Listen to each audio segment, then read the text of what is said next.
Hola, ¿qué tal amigos? Bienvenidos a un episodio más de la Biblia bajo los lentes.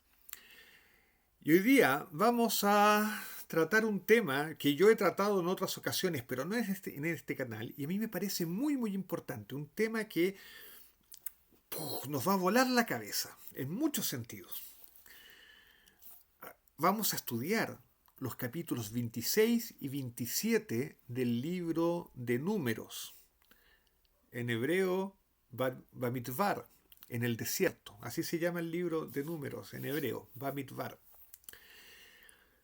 Pero sin más dilación, vamos al texto. Vamos a comenzar entonces, vamos a comenzar considerando los versículos 1 y 2 del capítulo 26 de Números, que dice así. Y aconteció después de la plaga que el Señor habló a Moisés y a Eleazar, hijo del sacerdote Aarón, diciendo, levantad un censo de toda la congregación de los hijos de Israel, de 20 años arriba, por sus casas paternas, todo el que en Israel pueda salir a la guerra. Ok, estos versículos necesitan un poco de explicación. Primero, aconteció después de la plaga. ¿Cuál plaga? Bueno, lo que está siendo relatado ahora sucede al final de los 40 años de peregrinación del pueblo de Israel en el desierto. Han estado 40 años en el desierto, el pueblo había acampado en Baal Peor, en la frontera de Canaán, estaban preparándose para atravesar el río Jordán y comenzar la conquista de la tierra de Israel. Y resulta que un rey moabita, Balac, estaba muy preocupado porque le tenía miedo al pueblo de Israel. Entonces, la solución que él creyó conveniente fue contratar a un profeta pagano, el profeta Bilam, Bilam en hebreo, perdón, Bilam en hebreo, Balaam en castellano, y Balak le dice a Balaam, mira, maldice el pueblo de Israel para mí, y yo te voy a dar una fortuna, te voy a dar mucha plata. Balaam dice, yo solamente puedo decir aquello que Dios me permita decir, lo que Dios coloque en mi boca.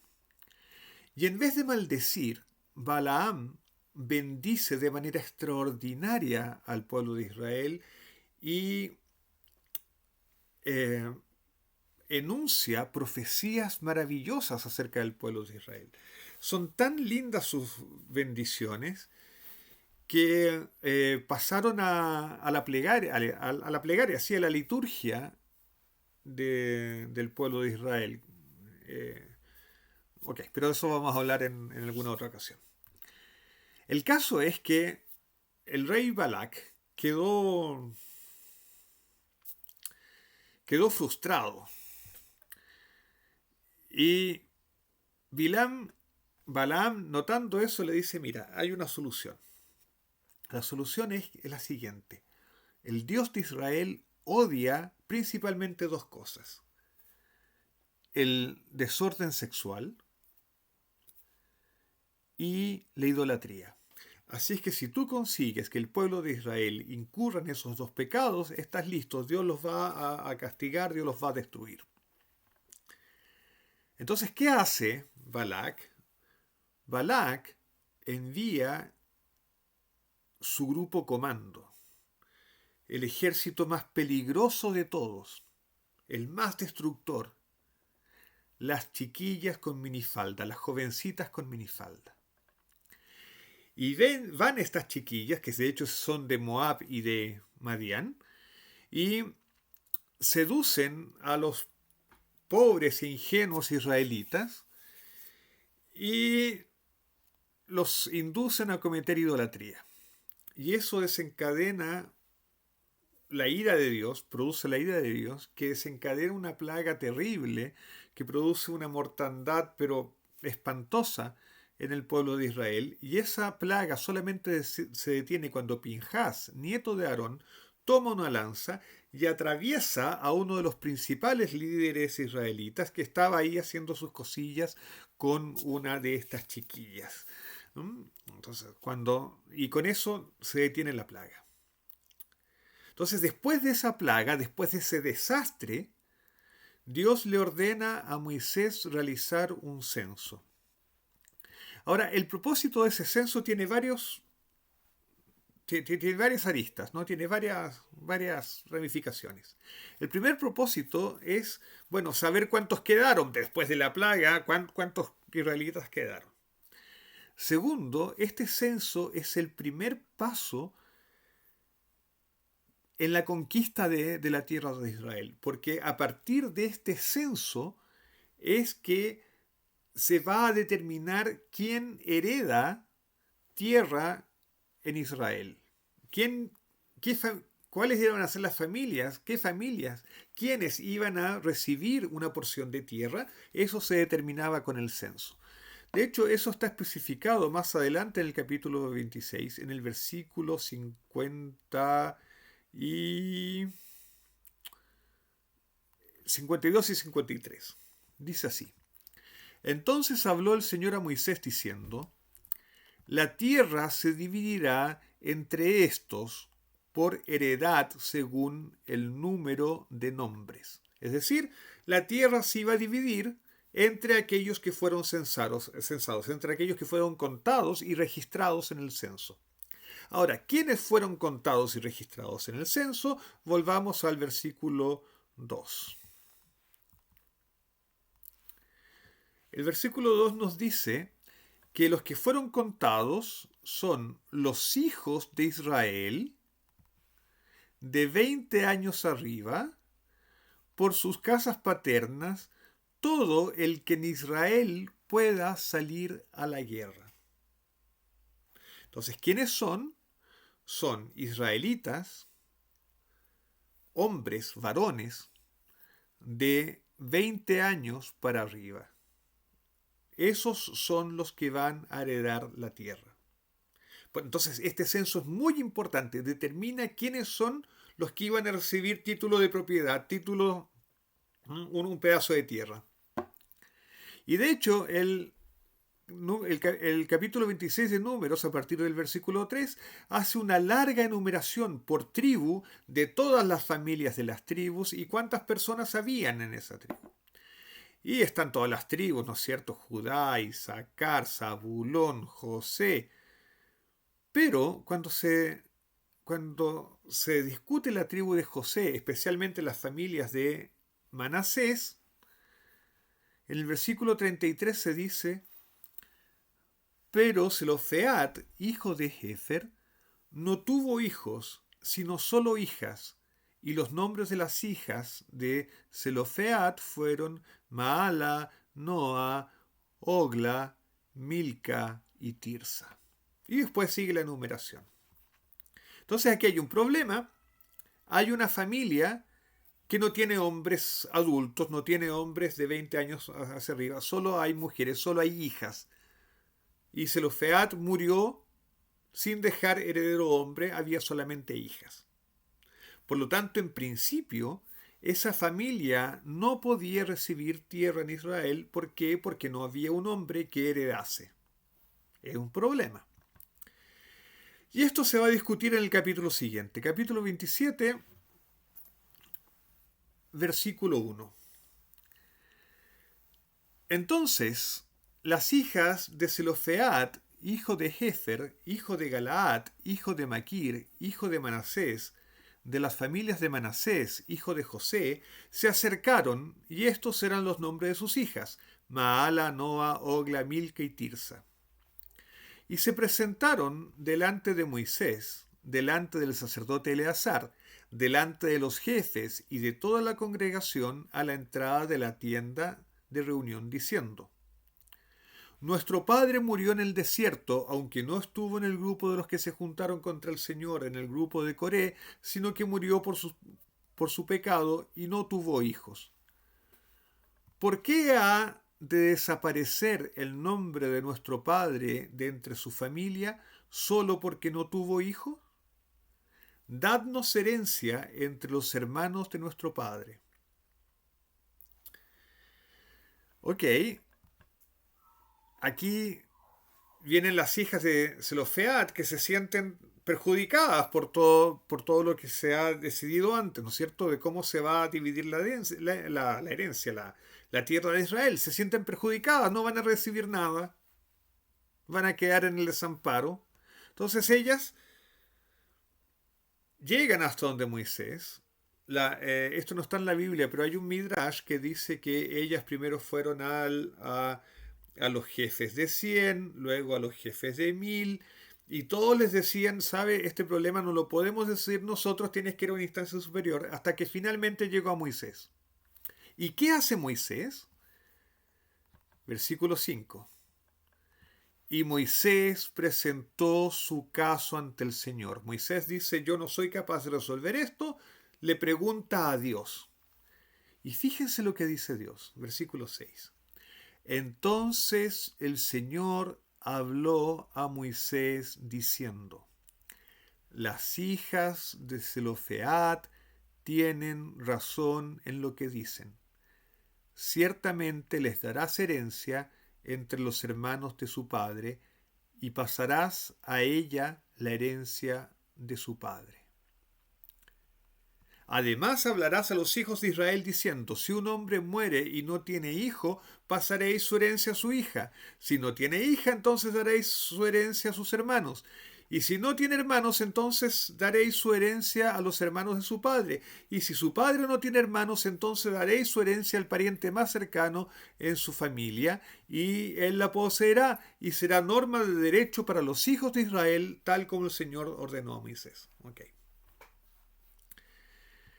Ya, ¿qué tiene de importante este episodio? Primero, es que este es un episodio excepcionalísimo en el cercano Oriente Antiguo.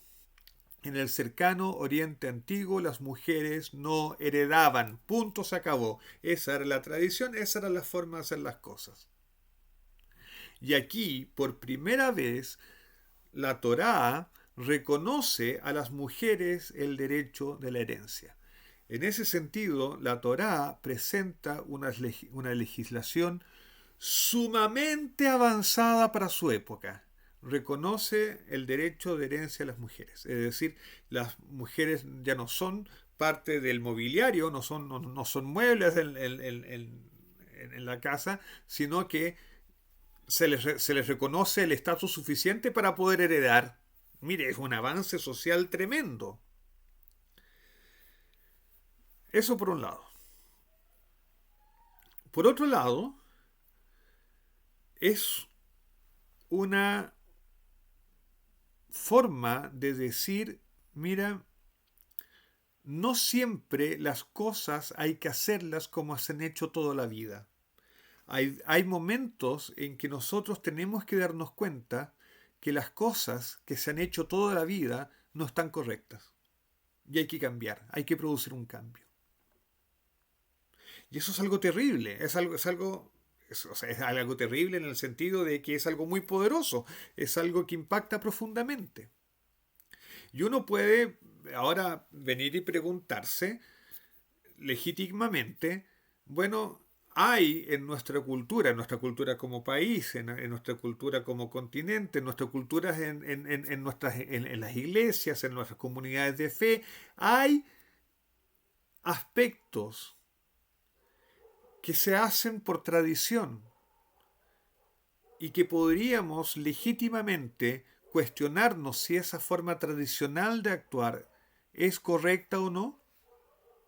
Sin duda hay muchas cosas que nosotros hacemos porque siempre se ha hecho así y no nos hemos detenido a pensar si acaso es lo correcto o no, si es lo ético, si es lo justo por último.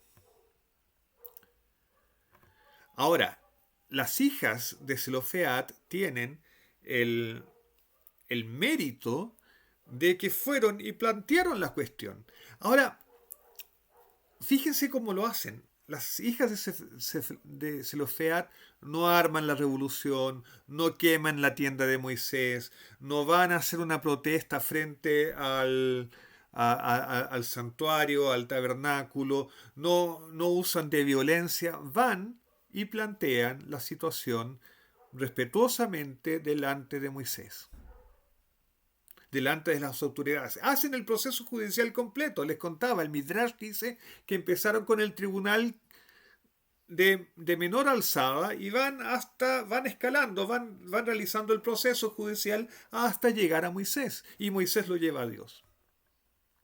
Lo hacen bien, hacen el trabajo completo y consiguen cambiar la opinión tradicional y con eso consiguen que avance el derecho de la Torá una enormidad. Como digo, esta es una legislación sumamente avanzada para su época. Bueno, además está decir que en nuestro tiempo, en nuestra sociedad, estamos discutiendo también derechos de la mujer, la igualdad de la mujer en muchos aspectos, sobre todo en aspectos salariales, por ejemplo. Estamos discutiendo un montón de cosas. Y uno debería preguntarse, bueno, ¿cómo se avanza? ¿Cómo se respetan los derechos y la dignidad de todas las personas? Y eso es un tema bíblico, está aquí, está en la Torá, está en el caso de las hijas de Zelofeat. Es una preocupación legítima en la que hay que avanzar. Pero yo quiero considerar un punto más allá de esto que se ha discutido muchísimo. Seguramente ustedes han escuchado hablar de eso también. Yo quiero hacer notar otra cosa. Volvamos al capítulo 26. Vamos a volver entonces al capítulo 26.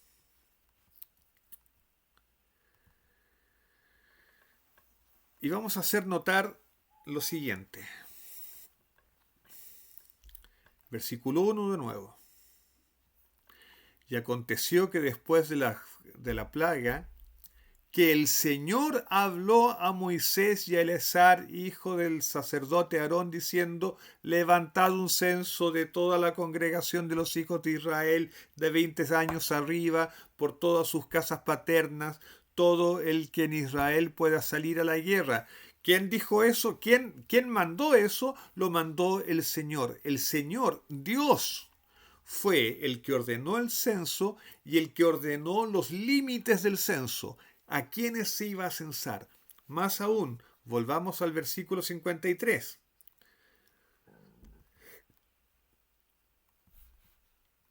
52 y 53. Entonces habló el Señor a Moisés diciendo: la tierra se dividirá entre estos por heredad según el número de nombres. ¿Quién ordenó que la tierra se dividiese entre los hombres contados en el censo?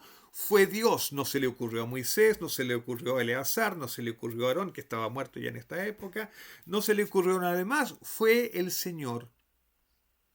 Fue el Señor. El Señor fue el que ordenó los límites del censo y el Señor fue el que ordenó cómo se debería repartirse la tierra y entre quiénes.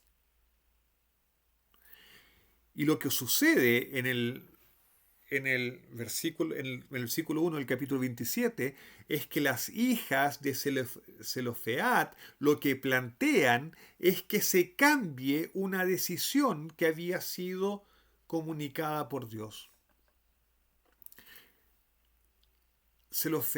Las hijas de Zelofeat estaban pidiendo que se cambiara la ley otorgada por Dios. Por eso es que nadie se atreve a resolver el asunto y por eso es que ni siquiera Moisés se atreve a resolver el asunto. Y Moisés, cuando le plantea el asunto a Dios, Dios dice: las hijas de Zelofeat tienen razón, hay que cambiar la ley. Y de hecho, Dios ordena una versión modificada de la ley a partir del versículo 8.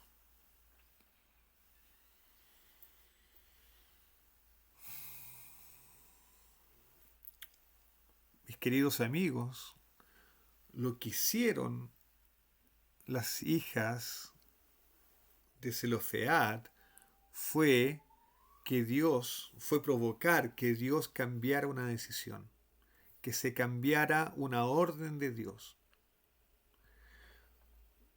lo que quiere decir y la enseñanza que tenemos que tener, yo espero no perder demasiados suscriptores con esta frase, es que incluso las órdenes que Dios dio y que están en la Biblia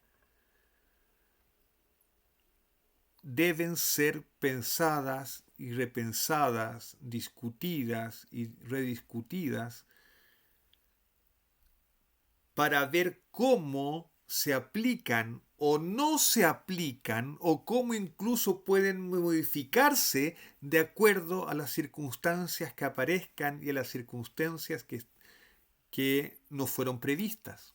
¿Por qué? Porque no había sido previsto que hubiese una familia que no tuviese hijos. Era una situación que no había sido prevista por la orden general de Dios.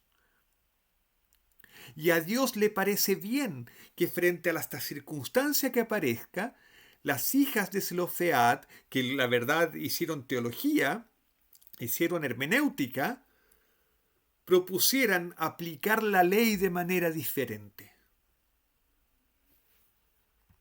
Y esto es algo importantísimo. ¿Por qué? Porque en el mundo que nos toca vivir, tenemos que enfrentar situaciones que no fueron previstas originalmente en la Torá y en la Biblia. Y tenemos que aprender a pensar la Biblia, a pensar las leyes de Dios, a pensar sus principios y adaptar su aplicación a las circunstancias que nos tocan vivir. Por ejemplo, hoy día tenemos problemas de bioética, este es el ejemplo clásico, y la Biblia no dice nada o muy poco de problemas de bioética.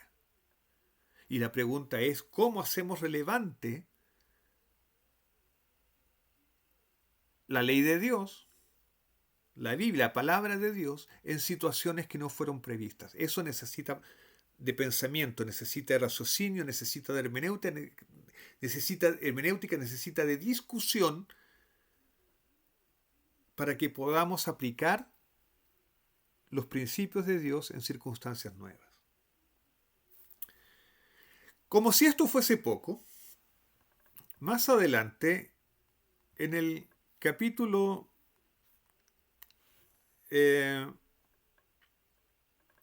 36 de Números, se plantea otro problema. Vamos a leer a partir del versículo 1. Y los jefes de las casas paternas de la familia de los hijos de Galaad, hijo de Maquir, hijo de Manasés, de las familias de José, se acercaron y hablaron ante Moisés y ante los jefes, las cabezas de las casas paternas de los hijos de Israel. Y dijeron, el Señor ordenó a mi Señor dar la tierra por sorteo a los hijos de Israel por heredad, y el Señor ordenó a mi Señor dar la heredad de Zelofead a nuestro hermano a sus hijas. ¿Ok? Aquí entonces los jefes de la tribu le están diciendo a Moisés, mira, Dios nos ordenó hacer esta modificación a la ley, esta enmienda, y lo que le hubiese correspondido a Zelofead, que murió, eso se lo vamos a tener que dar a las hijas. Pero surge un problema, versículo 3.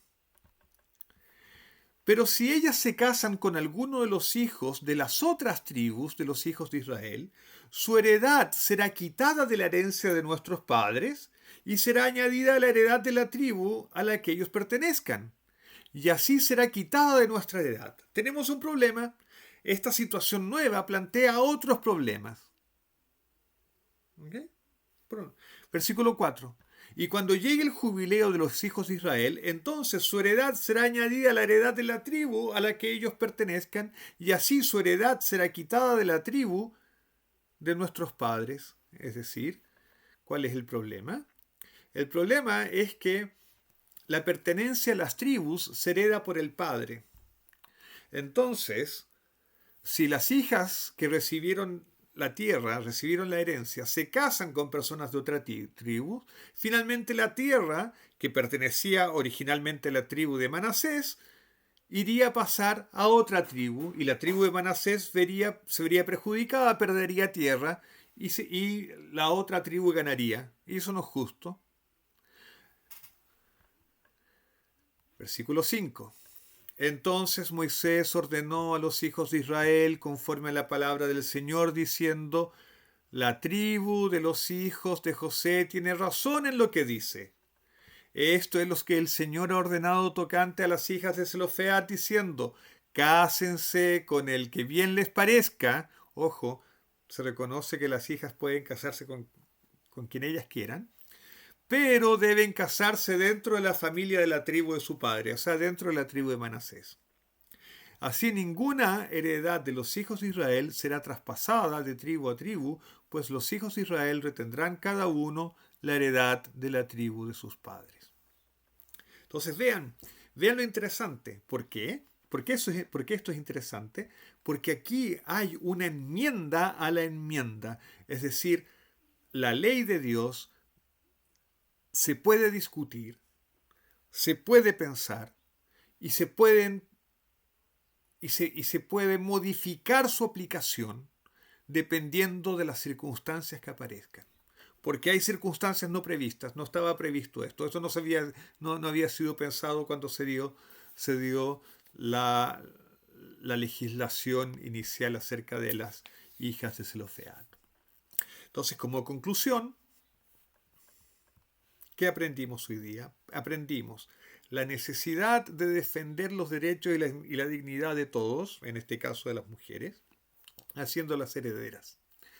Segundo, que es posible cuestionarse las órdenes dadas incluso por Dios y decir: no, pero aquí hay algo mal, si seguimos esta ley a risca, si la seguimos estrictamente, entonces las hijas de Zelofead van a quedar sin herencia. Hay que hacer algo, hay que modificar su aplicación, tenemos que pensar cómo se aplica de nuevo. Y luego se modifica la ley. El propio Dios dice: sí, ellas tienen razón, hay que modificar la ley. Y luego, cuando se plantea otro problema, el problema es, bueno, ¿qué va a pasar con la tierra cuando ellas se casen? Moisés, en este caso Moisés, que no está escrito que le haya preguntado a Dios, Moisés dice: tienen razón, hay que hacer una segunda modificación. Es decir, es posible pensar la ley, repensar la ley y modificar la forma en que se aplica. La Biblia está lejos de favorecer los dogmatismos. Está lejos de, lo voy a decir, de favorecer actitudes fundamentalistas. La Biblia nos exige usar la razón, usar nuestro pensamiento, nuestra inteligencia, la inteligencia que Dios nos dio, para buscar soluciones razonables a los problemas y a las circunstancias no previstas. Que el Señor nos dé sabiduría e inteligencia para discutir todo esto en comunidad y poder llegar a las mejores conclusiones, a soluciones que respeten los derechos y la dignidad de todos. Que tengan un lindo Shabbat, que podamos disfrutar de la compañía de nuestro Dios y nos vemos en la próxima. Shabbat Shalom. Chao.